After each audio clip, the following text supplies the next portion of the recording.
NEET 2025 जिसका date आ चुका है कि 4 मई को उसका एग्ज़ाम होगा। अगर आप चाहते हैं कि आपका 4 मई में कुछ ऐसा रिएक्शन हो, एग्ज़ाम देने के बाद आप बहुत कॉन्फिडेंट और ऐसा लगे कि क्या पेपर हुआ है मस्त, तो उसके लिए जो आज की हालत है ना, जिस दिन आप वीडियो देख रहे हैं उस दिन तो इतना कॉन्फिडेंस नहीं है कि हम अपना अच्छा सिलेक्शन ले सकें। अभी तो हेल्प की ज़रूरत है आपको, थोड़ा सा सैडनेस है, थोड़ा सा डिप्रेशन जैसा है, थोड़ा सा प्रॉब्लम, ऐसा लगता है कुछ याद ही नहीं है कैसा होगा अपना।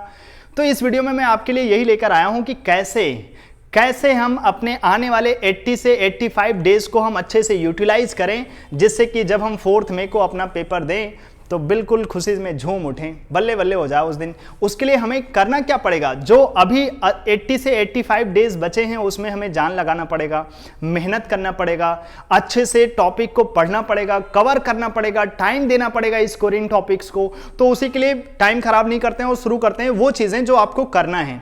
तो सबसे पहले बायो के बारे में आपको बताने जा रहे हैं, फिर केमिस्ट्री के बारे में बताएंगे, फिर सेम ही तरीके से आपको फिजिक्स में फॉलो करना है। और ये तरीका अगर आपने फॉलो कर लिया अपने नीट एग्जाम तक, जो चीज़ें बताया वो कर लिया, तो तुम्हारे काम बन जाएंगे, अच्छा स्कोर लेकर आएंगे आप। ठीक है, तो शुरू करते हैं। तो देखिए बायो के चैप्टर तो बहुत हैं, 32 चैप्टर्स हैं, जिसमें 11th के 19 चैप्टर्स हैं और 12 के केवल 13 चैप्टर्स। तो इतना सारा 32 चैप्टर, तो बायो ही तो सबसे ज़्यादा स्कोरिंग है। तो सबसे पहले घर में इसी पे आप टाइम दीजिए। इसमें भी कौन सा टाइमिंग सबसे पहले ध्यान रखिए, हम लगभग 80 से 85 डेज का हम शेड्यूल मान के चल रहे हैं कि इतने दिनों में हमें अपने पूरे फिजिक्स, केमिस्ट्री और बायोलॉजी को इतना अच्छा करना है कि हम अपने कंपटीशन एग्जाम में बिल्कुल फोड़ दें, बढ़िया नंबर लेकर आ जाएं। तो करना क्या है भाई, सबसे पहले तो बायो के लिए देखिए भाई, सबसे ज्यादा स्कोरिंग यही टॉपिक है। अगर हम बायो को टाइम देंगे तो वो हमें बहुत नंबर देगा, इतना नंबर देगा कि मजे ही आ जाएंगे। तो करना क्या है, ह्यूमन फिजियोलॉजी जो सबसे बड़ा यूनिट है आपके पूरे बायो का, 11th के चैप्टर का, उसमें से लगभग 20 से 25 क्वेश्चंस आ जाते हैं। 20 से 25 क्वेश्चंस मतलब लगभग 100 मार्क्स ला सकते हैं आप इसमें से। तो ये चैप्टर पे आप सबसे ज्यादा मेहनत करिए, 10 से 12 दिन दीजिए, जिससे कि ये आपके इस ये जो यूनिट है इसके अंदर जो 6 चैप्टर हैं वो सारे चैप्टर आपके ब्रिलियंट हो जाएं, बड़े मजेदार हो जाएं। उसकी हर एक चैप्टर का जो पार्ट है उसमें 100-150 क्वेश्चन की प्रैक्टिस करिए घर में। कैसे पढ़ना है, अपना नोट्स पढ़िए। अगर किसी टीचर के पास आप पढ़ते थे तो नोट्स अगर उस टीचर ने अच्छे नहीं बनाए हैं तो बिल्कुल नोट्स को पढ़िए नहीं, पढ़िए आप एनसीईआरटी, बार बार एनसीईआरटी पढ़िए और कोशिश करिए कि इसके जो आप प्रैक्टिस करें, लगभग हर एक चैप्टर का 200 के आसपास क्वेश्चन प्रैक्टिस करें। तो इसमें 6 चैप्टर हैं, लगभग आप 1000 क्वेश्चन तो करने ही पड़ेंगे आपको, तो जाकर के ये आपके चैप्टर बढ़िया हो जाएंगे ह्यूमन फिजियोलॉजी। और ये सबसे ज्यादा स्कोरिंग टॉपिक है आपके पूरे बायो का, 20 से 25। तो सबसे पहला टारगेट आपका इसी का होना चाहिए। अगर ये टॉपिक आपके बढ़िया तैयार हैं 11th के, तो आगे जाइए जेनेटिक्स को पढ़िए। इसके अंदर जो चैप्टर्स हैं वहां से आपको 10 से 15 क्वेश्चन मिल सकते हैं। अगला 8 से 10 दिन इसमें टाइम लगाइए एक वीक में, कि जिससे कि हमारा लगभग 10 दिनों में ये कंप्लीट हो जाए ह्यूमन फिजियोलॉजी। अगर आपका पहले से ही कंप्लीटेड है तो बड़ी अच्छी बात है, उसका रिवीजन करिए। जो आपके स्कोरिंग टॉपिक है ना, उनका बार बार रिवीजन होते रहना चाहिए बढ़िया से। फिर जेनेटिक्स हो गया, इसमें लगभग आप एक वीक लगा सकते हैं, बढ़िया 10 से 15 क्वेश्चन हैं। अगर 15 क्वेश्चन आ गया तो सोचिए 60 मार्क्स हो गए आपके पास, 100 वहां से 60 यहां से। फिर अगला अपने पास है डाइवर्सिटी इन लिविंग वर्ल्ड, इसमें से भी 10 से 15 क्वेश्चन आते हैं, ये आपका 11th का टॉपिक है। फिर 11th का चैप्टर ये है सेल, एक यूनिट है जिसमें अपने पास 3 चैप्टर होते हैं, जिसमें से 10 से 12 क्वेश्चन आ सकते हैं। फिर रिप्रोडक्शन जो कि 12 का टॉपिक है, उसमें से 10 से 12। ये जो मैंने आपको बना के दिया है ना, ये है वो करेक्ट सीक्वेंस, जिस सीक्वेंस को फॉलो करके लोगों ने अपने बायो को बहुत अच्छा किया है। तो ये सीक्वेंस में जो स्कोरिंग टॉपिक है, अभी ऐसे पढ़ने की जरूरत नहीं है, पहला चैप्टर पहले, फिर दूसरा चैप्टर, फिर तीसरा चैप्टर, ये सही तरीका नहीं। अभी जो स्कोरिंग टॉपिक है उनको पहले पढ़ने की जरूरत है, जिनमें ज्यादा क्वेश्चन आते हैं उनको ज्यादा टाइम देने की जरूरत है। तो सबसे पहले ह्यूमन फिजियोलॉजी पढ़िए, फिर जेनेटिक्स पढ़िए, फिर उसके बाद डाइवर्सिटी इन लिविंग वर्ल्ड, जैसा उसमें क्वेश्चन है उस हिसाब से आप उनको टाइम दीजिए। ठीक है, आपके पास 80 से 85 डेज हैं जिसमें आप टाइम दे सकते हैं बढ़िया। फिर सेल पढ़िए, रिप्रोडक्शन पढ़िए, ये वो चैप्टर्स हैं अपने पास, ये वो 4 यूनिट्स हैं, 5 यूनिट बोले ये टोटल, जिसमें से आपको लगभग 60 क्वेश्चन आ सकते हैं। अगर मिनिमम भी पकड़ें तो 60 क्वेश्चन आ जाएंगे इस 5 यूनिट से। 60 क्वेश्चन को आप 4 से मल्टीप्लाई करिए तो 240 मार्क्स आपके यहां से गेन हो सकते हैं। तो सबसे पहले तो इन टॉपिक्स पे, जिसमें 12 के 2 यूनिट हैं अपने पास और 11th के 3, इन पे खूब मेहनत करिए। लगभग 1 से 1.5 महीने आप इसमें दे सकते हैं, जहां से आपके 60 क्वेश्चन बिल्कुल पक्का हो जाएंगे। ये जो टॉपिक है ये थोड़े छोटे छोटे हैं, जिसमें प्लांट फिजियोलॉजी में थोड़ा टाइम लगेगा 1 वीक के आसपास, इकोलॉजी और मॉर्फोलॉजी इसमें भी आप 1 वीक में चाहें तो दोनों ही टॉपिक बढ़िया से तैयार कर सकते हैं, दोनों यूनिट। और जो ये बायोलॉजी इन ह्यूमन वेलफेयर हैं और बायोटेक्नोलॉजी हैं, ये तो आप 1 से 2 दिन में दोनों ही चैप्टर अच्छा कर सकते हैं। यहां से आपके लगभग 30 क्वेश्चन जनरेट हो जाएंगे, 60 वो और 30 ये। बस आपको करना क्या है, इसी सीक्वेंस में चैप्टर को पढ़ना है। अगर आपका स्कोरिंग टॉपिक तैयार है, अगले पे जाइए, ये तैयार है, अगले पे जाइए, वो तैयार है, अगले पे जाइए, कुछ नहीं तैयार है, आज से ही बिल्कुल जान लगाइए।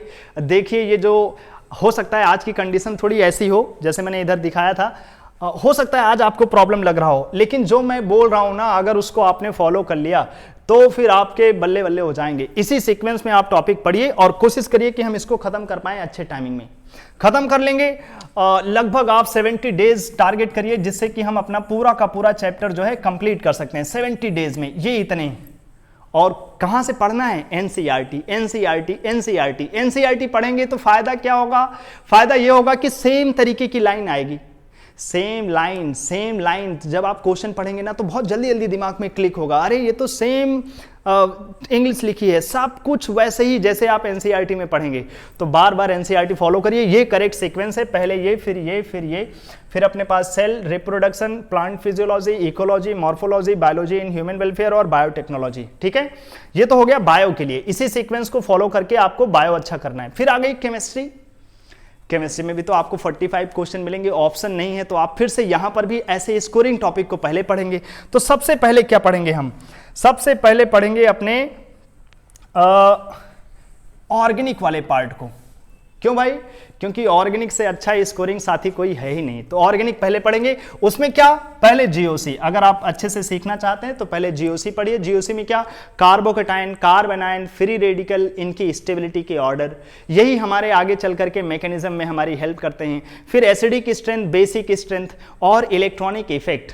परमानेंट इफेक्ट कौन से हैं, टेम्परेरी इफेक्ट कौन से हैं, इंडक्टिव इफेक्ट क्या है, रेजोनेंस इफेक्ट क्या है, हाइपर कंजुगेशन क्या होते हैं और इनका इफेक्ट लगता कैसे है। ठीक है, तो ये तो जीओसी के टॉपिक हो गए, जिसमें आपका आईपेक नेमिंग भी इंक्लूडेड है। मोस्टली बच्चों का ये टॉपिक बढ़िया तैयार रहता है। पहले ऑर्गेनिक पे टारगेट करिए बढ़िया से। अगर आपका टॉपिक ऑर्गेनिक बढ़िया है तो आप आगे जा सकते हैं, नहीं है तो पहले ऑर्गेनिक, क्योंकि लगभग 15 से 20 क्वेश्चन तुम्हें एग्जाम में देखने को मिलेंगे, लगभग 60 मार्क्स, क्योंकि वो 3 है तो तीनों में वही 15-15 क्वेश्चन तो कम से कम आपको मिलेंगे। और ये सबसे स्कोरिंग है, सबसे कम टाइम लेते हैं और सबसे कम माइनस देने का चांस है। क्योंकि ये इमेज में पढ़ते हैं ना हम लोग ऑर्गेनिक, तो ऑर्गेनिक थोड़ा ज़्यादा दिनों तक याद रहता है। बस आप थोड़ा जीओसी पे थोड़ा मेहनत दे दीजिए, 1 वीक अच्छे से जीओसी पे लगा दीजिए तो आप जीओसी अच्छे से सीख सकते हैं। जीओसी का जो वीडियोज़ है मैं नीचे डिस्क्रिप्शन में दे दूंगा, आप वहाँ से जाके देख सकते हैं।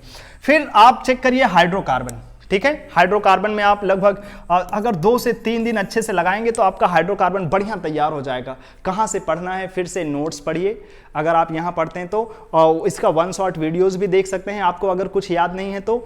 और इनके जो वीडियोस होंगे मैं आपको डिस्क्रिप्शन में दे दूंगा, आप देख सकते हैं। इनके हर एक चैप्टर का 1 शॉट दे दूंगा ऑर्गेनिक का, 1-2 दिन अगर वो 1 शॉट बार बार देख लो तो चीज़ें याद हो जाएंगी। फिर एनसीईआरटी पढ़ लेना, उसमें जो रिएक्शंस हैं, जो थ्योरी हैं, सब में एनसीईआरटी की रीडिंग मस्ट है। एनसीईआरटी तो पढ़ना ही है, फटाफट पढ़ लेना। ऑर्गेनिक में एनसीईआरटी का उतना इंपॉर्टेंस नहीं है, लेकिन एक बार जरूरी है कि पढ़ लें, उसमें से कौन सी लाइन क्या आ जाए। फिर ऐसे alcohol, phenol, ether, haloalkane, haloalkene, मतलब हेलो एल्केन, हेलो एरीन, अपने पास एल्कोहल, फिनॉल, ईथर हो गया। 2 बार एल्कोहल, फिनॉल, ईथर लिख दिया, माफ करेंगे। एल्डिहाइड, कीटोन, कार्बोक्सिलिक एसिड, अमीन और बायोमोलिक्यूल्स। ठीक है, अगर तुम चाहते हो कि ऑर्गेनिक में सबसे इजी कौन सा पहले पढ़ें तो बायोमोलिक्यूल्स सबसे इजी है, सबसे स्कोरिंग है और आपके बायो में भी आपको मदद करता है और अपने केमिस्ट्री में भी हमारी मदद करता है। तो बायोमोलिक्यूल्स सबसे पहले पढ़ सकते हैं अगर आप ऑर्गेनिक से थोड़ा डरते हैं। नहीं तो इतने चैप्टर तो आपको अच्छा करने हैं जो आपको 15 क्वेश्चन दिला देंगे। ऐसे ही छोटे छोटे टारगेट बनाते हैं अपने। तो ऑर्गेनिक के टॉपिक अच्छे मस्त, कहां से पढ़ना है? बार बार एनसीईआरटी की चीजें, नोट्स मेनली यहां पर जो आप जहां भी पढ़ते हैं उन टीचर के नोट्स को फॉलो करिए। जो आपको सैंपल पेपर या टेस्ट के लिए पेपर्स मिलते हैं वो करिए, जो प्रैक्टिस के पेपर होते हैं उतने से ये तैयार हो जाएगा। जो एनसीईआरटी की सबसे ज्यादा इंपॉर्टेंस अमीन चैप्टर में है, बायोमोलिक्यूल्स में है। और एक बार एनसीईआरटी के जो रिएक्शंस है वो पढ़ लेंगे तो थोड़ा कम हो जाता है पढ़ाई। कहीं नोट्स पढ़ते हैं तो बहुत ज्यादा लेक्चर हो जाते हैं, लेकिन एनसीईआरटी पढ़ेंगे तो बहुत जल्दी कंप्लीट हो जाएगा। अगर ऑर्गेनिक आपका अच्छा हो जाए फिर क्या करना है? फिर करना है इनऑर्गेनिक। सेकंड पे ये ठीक है, 15 क्वेश्चन लगभग यहां से भी आएंगे। उसमें सबसे पहला चैप्टर कौन सा, केमिकल बॉन्डिंग, फिर दूसरा फिर periodic table, coordination compound, D and F block, redox और पी ब्लॉक, फिर सॉल्ट एनालिसिस। पी ब्लॉक में ध्यान रखिए जो भी कार्बन फैमिली, नाइट्रोजन फैमिली, हर एक जो फैमिलीज है ना अपने पास, उस फैमिली में जो प्रॉपर्टीज हैं, एलिमेंट की प्रॉपर्टीज, बस उतना ही पढ़ना है, कोई रिएक्शन नहीं। हर एक ब्लॉक में एक टेबल बना होगा एलिमेंट के ऊपर, वो कहां से हैं, उनका एटॉमिक, उनका पीरियड नंबर क्या है, उनका ग्रुप नंबर क्या है, उनका मेल्टिंग पॉइंट क्या चल रहा है, उनका बॉइलिंग पॉइंट क्या चल रहा है एलिमेंट का, बस वही, केवल फिजिकल प्रॉपर्टीज चाहिए एलिमेंट की, ठीक है। पी ब्लॉक में सबसे पहले क्या पढ़ना, केमिकल बॉन्डिंग, फिर क्या पढ़ना, पीरियोडिक टेबल, फिर कोऑर्डिनेशन कंपाउंड्स, फिर इसमें सबसे स्कोरिंग बोलूं तो कोऑर्डिनेशन कंपाउंड, केमिकल बॉन्डिंग, वैसे सारे ही स्कोरिंग है लेकिन कोऑर्डिनेशन कंपाउंड, केमिकल बॉन्डिंग बहुत स्कोरिंग हो जाते हैं, ठीक है। और रिडॉक्स और ये, इसमें एनसीईआरटी से क्या पढ़ना है, P block, P block NCERT से, D and F block NCERT से, और मेनली टॉपिक आप जो है नोट्स को फॉलो करेंगे तो बड़े आराम से काम बन जाएगा, बढ़िया, बस नोट्स फॉलो कर लीजिए, ठीक है। तो पहले ऑर्गेनिक फिर इनऑर्गेनिक, हो गया अपने पास कितने, 30 क्वेश्चन। अगर 30 क्वेश्चन निकाल पाए तो 120 मार्क्स आपके यहां से तैयार हो गए। फिर आ जाइए फिजिकल पे, पहले ऑर्गेनिक टिक करिए बढ़िया, फिर इनऑर्गेनिक टिक करिए बढ़िया, फिर आप फिजिकल पढ़ना शुरू करिए, फिजिकल लास्ट में, क्योंकि फिजिकल को चाहिए मोमेंटम। जब एग्जाम टाइमिंग के पर आप फिजिकल करेंगे ना तो एग्जाम में भी आप फिजिकल के क्वेश्चन कर पाएंगे, नहीं तो फिजिकल को जो है ना कुछ दिन पहले करके रखो और 1 महीने का गैप दे दो, उसके बाद फिर से फिजिकल करने का मन नहीं करता, तो इसको थोड़ा लास्ट में करना, ठीक है, बढ़िया। और उसमें भी पहले 12 के topics, solution and colligative properties, chemical kinetics, electrochemistry. फिर आना 11th पे, 11th में मैं तो बोलूंगा पहले स्ट्रक्चर ऑफ एटम कर लेना, फिर इक्विलिब्रियम, फिर थर्मोडायनेमिक्स, ठीक। इनमें बढ़िया टाइम देना प्रैक्टिस के लिए, हर चैप्टर के कम से कम 100 क्वेश्चन तो आपको करने हैं, 100 क्वेश्चंस। ये मतलब सॉल्यूशन तो थोड़ा छोटा है, उसके आप कम से कम 50 क्वेश्चन भी कर लें तो आपका ये चैप्टर बहुत बढ़िया हो जाएगा, और सबके लगभग 100 क्वेश्चन ट्राई करोगे तो काम बन जाएगा। और सबसे लास्ट में मोल कॉन्सेप्ट को करना है, ठीक है, सबसे लास्ट में। तो ये तो हो गया रोड मैप कैसे हम केमिस्ट्री पढ़ें, पहले ऑर्गेनिक पढ़ना, फिर इनऑर्गेनिक, फिर फिजिकल। फिजिकल लास्ट में ही क्यों पढ़ना है भैया, पूरी साइंस है, अगर लास्ट में आप फिजिकल की प्रैक्टिस करके बढ़िया एग्जाम में जाएंगे तो एग्जाम में क्वेश्चन निकालना भी आसान हो जाएगा। तो बायो के लिए बता दिया, केमिस्ट्री के लिए बता दिया। अब ये चीजें आपको फॉलो करना है, कोशिश करना है कि हम ऐसे शेड्यूल बनाएं जिससे कि 70 डेज में ये टॉपिक हमारे बढ़िया हो जाएं। फिर क्या करना है इसके बाद आपको देना है टेस्ट। इसके बाद देना है नहीं, साथ में देते रहना है। अब जैसे फुल टेस्ट यहां चल रहा है, तो फुल टेस्ट जो बच्चे नहीं ज्वाइन किए हैं चाहे तो ज्वाइन कर सकते हैं। 10 फरवरी से शुरू हो रहा है। कॉन्टेक्ट नंबर मैं बता देता हूं, 7355499328। इस नंबर पे कांटेक्ट करोगे तो आपको फुल टेस्ट की पूरी डिटेल मिल जाएगी, बढ़िया। और 10th से शुरू हो रहा है। फुल टेस्ट को एनालाइज करते रहना है। जैसे आपने फुल टेस्ट 1 दिया, जरूरी नहीं जो फुल टेस्ट 1 दोगे वही आपका नीट का स्कोर होगा। स्कोर नीट में ज्यादा ही मिलेगा आपको। हाँ, कोई पर्टिकुलर टॉपिक अच्छा करना चाहते हो तो उसके लिए भी बढ़िया टेस्ट चल रहे हैं। केवल केमिस्ट्री अच्छा करना चाहते हो तो CSTS चल रहा है, केमिस्ट्री के स्पेशल टेस्ट सीरीज मेरे यहाँ। अगर आप केमिस्ट्री और बायो दोनों मिला करके अच्छा करना चाहते हो तो उसके लिए एक स्पेशल टेस्ट है जिसका नाम है नीट वेलोसिटी। आप इसको ज्वाइन कर सकते हैं और अपने टॉपिक को अच्छा बना सकते हैं, नीट वेलोसिटी। और अगर आप चाहते हैं कि नहीं आपका फिजिक्स, केमिस्ट्री और बायो सब मिला करके 720 में बढ़िया आपकी लड़ाई चल रही हो तो उसके लिए आप फुल टेस्ट ज्वाइन कर सकते हैं। ये दोनों टेस्ट ये रनिंग है, ये 10th से शुरू हो रहा है और जो नीट वेलोसिटी है वो 13th Feb से शुरू हो रहा है। आप ज्वाइन कर सकते हैं और अपने स्कोर बढ़िया कर सकते हैं। फुल टेस्ट में करना क्या है, जैसे मान लीजिए पहला फुल टेस्ट दिया आपने, आपके नंबर आए 400 तो 320 नहीं आए तो ढूंढिए कहां से नहीं आए, वो किस टॉपिक से थे, किस यूनिट से थे, बायो में कहां, फिजिक्स में कहां और केमिस्ट्री में कहां। हर बार यही करना है, जितने नंबर नहीं आए उनको ढूंढो किस चैप्टर से हैं, वही चैप्टर को पढ़ करके अगला टेस्ट देना है, ठीक है। फिर अगले में जाओगे तो पक्का तुम्हारा नंबर कुछ बढ़ गया, मान लो 450 हो गया तो फिर आपके कुछ नंबर नहीं आए, फिर ढूंढिए किस किस चैप्टर से अभी नंबर नहीं आए, अगले वीक तक फिर से उसे अच्छा करिए और अगले वीक में फिर से फुल टेस्ट दीजिए। तो ऐसे धीरे धीरे स्कोर आपके बढ़ेंगे। बस आपको हर टेस्ट को अच्छे से एनालाइज करना है, किस किस टॉपिक से आप स्कोर नहीं कर पाए। सारा टॉपिक अच्छा नहीं कर पाओगे, ये तुम्हें देखना है कि 320 में से कौन सा मेजर चैप्टर हम उठा सकते हैं जिससे कि हमारा अगले टेस्ट में बढ़िया नंबर आए। तो 1-2 चैप्टर तुम्हारा हो जाएगा। तो 1-2 चैप्टर सारे सब्जेक्ट में अगर आपने अगले वीक तक अच्छा कर लिया तो आपके स्कोर थोड़े बढ़ जाएंगे। फिर यही करते चले जाओगे तो जो आपके इतने सारे फुल टेस्ट होंगे, स्कोर अगर आपने स्कोर शुरू किया 400 से तो वहां 650-700 तक पहुंच जाओगे लास्ट टेस्ट तक। और नीट में तो तुम्हारे ऊपर है कि तुम वहां कितनी एक्यूरेसी से क्वेश्चन अटेम्प्ट कर पाते हो, ठीक है। तो ये रोड मैप है, बस इतना ध्यान रखना। सेम तरीके से आप फिजिक्स के चैप्टर्स को लिखिए और उनको आप देखिए कि फिजिक्स में डिपेंड करता है कि तुम्हारा टॉपिक कौन सा स्ट्रांग है। नॉर्मली लोगों का 12 का टॉपिक अच्छा रहता है तो 12 के टॉपिक से आप पढ़ना शुरू करिए और स्कोरिंग टॉपिक पहले। अभी यहाँ ऐसा नहीं यूनिट एंड डायमेंशन पहले पढ़ेंगे फिर ये, जो स्कोरिंग टॉपिक हो उनको पहले पढ़िए, ठीक है। इसी सीक्वेंस में पढ़ोगे तो जो दिन है ना आज का दिन, और जब हम नीट का एग्ज़ाम देने जा रहे होंगे और आएंगे शाम को तो देखेंगे वो दिन 2 बजे से 5 बजे जो तुम्हारा नीट का एग्ज़ाम होगा ना, ऐसे मुस्कुराते हुए चेहरे होंगे। बस बचे हुए 85 डेज, इसमें आप जान लगा दीजिए, पूरा अच्छे से पढ़ लीजिए, जैसे बोला है उसी सीक्वेंस में पढ़ डालिए, देखिए आपके स्कोर बेहतरीन आते हैं कि नहीं। वीडियो कैसा लगा आप कमेंट सेक्शन में बता सकते हैं और जुड़ सकते हैं बहुत सारे टेस्ट के लिए लोकस एकेडमी से। कॉन्टैक्ट नंबर आपको नीचे मिल जाएंगे 7355499328। मैं गौरव तिवारी इस वीडियो में इतना रखता हूँ, अगले वीडियो में फिर से मिलेंगे, तब तक के लिए टाटा बाय बाय।